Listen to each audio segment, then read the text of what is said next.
Hi guys, welcome to Jodi Dancers Talks. We have Gurj with us today and we've met her through our School of Bongo Fitness classes, so thank you for coming today and talking to us. You're welcome. Firstly, we'd like to understand when you first realised you were suffering from mental health. It was in 2015. I was diagnosed with cancer end of 2014, and it was during that period having treatment and how I felt during that year. Right. And then once treatment was finished as well, I think it was more so prominent about how I actually felt, and it came more so forefront then. Right, okay. Yeah. So not only did you have to deal with your diagnosis, Yeah. but you had to deal with this. Yeah. So did this really affect your mood, like with not just yourself but your family as well? Yeah, we did. I mean, the impact on us, my husband, Yeah. the kids, it's hard. I think you're there, you're trying to put a strong, your brave Yeah. face on every time you're speaking to somebody, anybody, Yeah. and you're trying to paint that image of I have cancer, but no, I can do this, I can Yes. do this, but inside you are feeling those feelings where something isn't quite right, something's not ticking quite right for you, and and it does affect the people around you. It affected my husband, my mum, my dad, everybody. You're not doing it on your own. Yeah. And it did affect all of us. Yeah. And no matter how I was dealing with it, everybody was dealing with their things separately. Right. So, sorry, just do you think that putting on a brave face, but then also feeling that on the inside, do you think that made it even harder for yourself? Yeah. In terms of your emotions? It did, because you felt like sometimes you wanted to scream and shout and wanted to feel like, why me? Why is this happening to me? But you can't, because there's people in front of you that you need to put that brave face on for. So the kids, my mum, I had to do it for my mum and dad, because we'd seen people pass away with stuff like that, and it's hard to really show your emotions sometimes. And when the kids weren't around and when it was just me and my husband, I felt like I could be you could breathe, and you could feel your emotions how you wanted to feel them, and and it was that relaxation where you could just tell it how it was and just be what you wanted to be then. And I think that was really important for me to have as well. So the time that we had away where the kids weren't there, and we could talk about what had happened, or I could just, if I wanted to cry, I could just cry. If I wanted to scream or shout or say something that wouldn't be right saying in front of other people, I could say it in front of him. And he was my rock, and he did really pick me up every time and go, no, we can do this, we can do this. But the thing is, inside you're feeling those feelings, and it's really dark. And although you get people telling me, you had people go, oh, we really understand why what's happened, we know where you come from. No, I really felt like nobody else actually understood what was going on inside. It was really hard like that. So then what pushed you to try and do things and try and get yourself out? Did you go to the GP or did you start exercising? What did you do? I did sort of once I'd finished treatment, I'd set myself a goal. Okay. So I'd be like, I'd have chemo, give myself a week to recover. Yeah. Then I'd be right, this is the day, get on it, get back on it. So I'd have, the kids would be there, I'd do homework, so I'd cook, I'd clean, I'd do everything. Right. But I'd set myself little goals to achieve. Okay. And that helped me keep going. And then once stuff like that was finished, I started focusing on myself. Yeah. Physically getting myself back to where I was, health-wise. And when I started running again, started walking again, I joined the gym. Yeah. I had a PT, and all these people that come together really, really helped. And when I could see a difference in myself physically, it made it easier to deal with mentally, because you were seeing something different as well. Yeah. Okay, well that's good. So then you feel like exercise did really not only impact you physically but mentally. So do you think it's important for people suffering from mental health to do some form of exercise or some sort of hobby that would take their mind off things? I felt like that was the case. I felt like if I was outside and I was doing something, it always made me feel loads better. And being out in the fresh air made me feel loads better too. So I felt that definitely helped me. Okay. How hard was the journey for the children in terms of their mental health? Because it was really difficult. We tried to keep the kids away from the worst of it. So first, when I first started having chemo, it was during Christmas. And it was a hard time as it is, you know, you want to be that happy, upbeat mom during Christmas, but my chemo started the week between Christmas and New Year's. So we sent my kids with my sisters, and they went and stayed there for Christmas between that week, and you know, it was for them not to see that bit, for me to be in a state where I'm really tired, feeling sick because of chemo and all that sort. So we tried to keep them away from that as much as we could, the physical side of seeing that. But once that week was over, I had to snap back out of it. I had to be that, you know, mom, doing all mom stuff, and that was. But then Abby was only 4. She'd ask questions, and her questions were sometimes hard to deal with. Like, you know, you expect your mom to look and feel you know, everyone wants their mom to have that lovely hair, and you know, I didn't have that. And I remember her coming into my room one morning, and I used to wear like a cap at night because it was so cold, your head feels. And she comes and sits on the bed in front of me, and she's like, "Right, mummy, have you got any hair under that?" And I was like, "No, I haven't." And she was just like, "Show me then." And I was like, "No, that wasn't really." But that's the innocence of a child. Innocence of a child, you know, they've got these questions and they want to ask and things like that. And then slowly I felt like I had the confidence to be able to show them that this is what I really look like now. And you know, and they were really good. They were really mature about the whole thing. And you know, any questions that they had, we never like batted them off. When we were ready to answer the questions, we did. And they saw the transition, and they saw the whole, how physically I'd changed, and how, and you know, sometimes they'd see me sat on the sofa just so drained and tired with it all.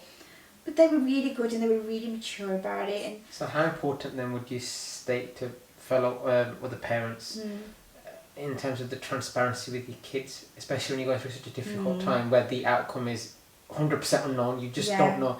How important is that transparency then with a parent and a child, or a guardian and a child? For us it was really important. For me it was really important. I wanted my kids to know what was happening, and I wanted them to understand what was happening. Do you think that helped them? I think it did, because we were honest with them and we told them. But I get it if people didn't want to do that, and didn't want to tell kids the full extent of what was going on or how it would affect, you know, things like that.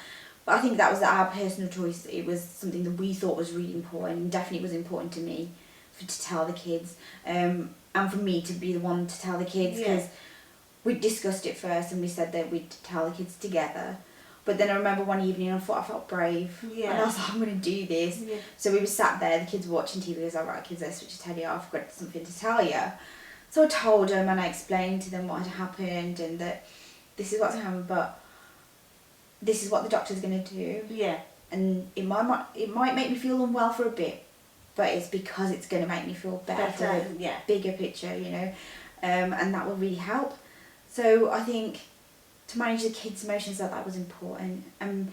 Some of it was hidden from them, I guess. You know, I totally did that. I didn't want them seeing me really bad. But then some of them we did show. So it was getting that balance right. And the transition, you said, from where you had your chemo and then the next week you were trying to be, you know, mom that does everything. How was that transition period for you? It was really like, I didn't give myself choices. Right. So in my head I had to get it done. And for me I work like that. So I give myself goals, and I kept setting myself goals, and mentally I was thinking, right, 7 days, right, I'm going to get this done. I'm going to feel better. And I'm going to be mom for 2 weeks, because then for another week I'm not going to be able to do it. So I had to get it right in my head. So if I needed to feel drained and tired, I was doing it in the day. So I'd rest in the day, so when they come home, I could do all the stuff I needed to do with them. So it's about setting myself those little goals that were achievable, and I made sure they were achievable, so that I could be there for them too. Right, that's interesting. So you think, say for people that are suffering from mental health, doing things as little as a little goal can make a big difference in the long run. Oh, definitely. And even like now, it was in 2018 I had my last big off. And I'd set myself a goal that I wanted to have that up, recover, and then get myself mentally and physically back to where I wanted to be. And yeah, you look in the mirror sometimes, you see those things that remind you exactly of what you've been through. Yeah. But then you have to turn it, you have to, and as hard as it is, because there's dates, times, songs, TV, things that trigger you just like that. You know, you have to like go, no, but I did it. Yeah. I did it.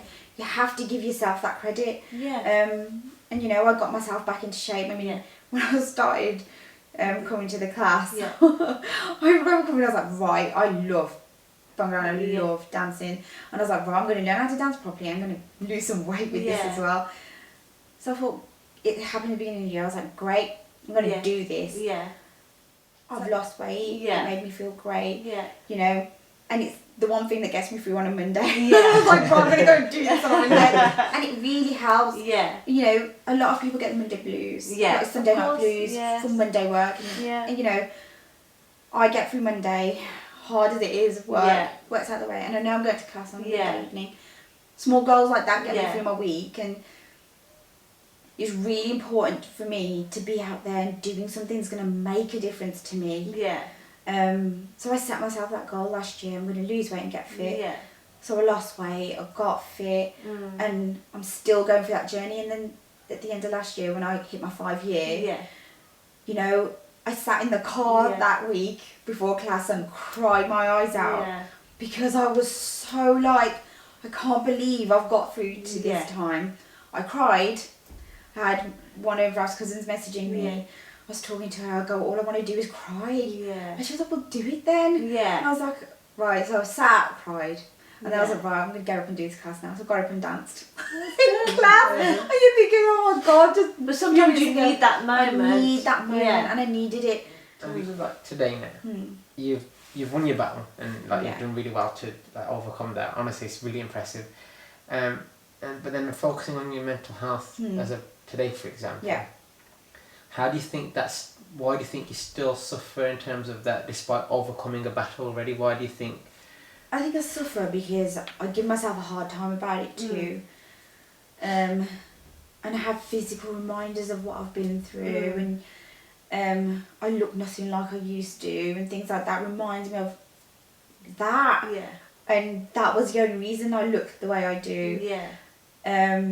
That's the biggest way I suffer now. And I give myself a hard time because I'm like, I should have been doing this at this time of my life. I should have achieved this by now. But because of that happening, I didn't achieve it. And that makes me feel really bad. That will get me down a lot.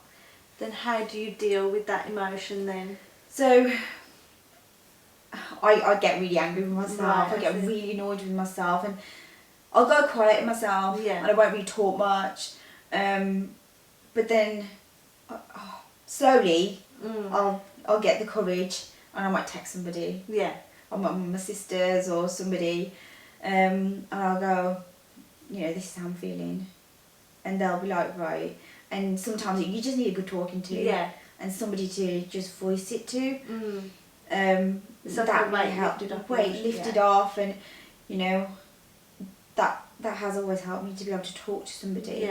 And for somebody to listen to what I've got to say, and someone to just, I think someone to just like give you a bit of a pick up and go, no, it's okay. It's okay. And it's okay to feel a bit bad sometimes, and you know, you can't always feel good. No. It's okay not to be. It's okay not to feel good.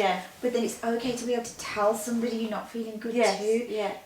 And I know people find that really hard. I used to find it really hard. But I can't tell anybody who suffers like this. I can't tell them enough.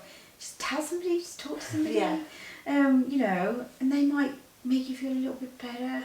Thank you for listening to us today, and thank you for Gurj for coming to talk to us. We really appreciate it. Make sure you tune in for our next episode.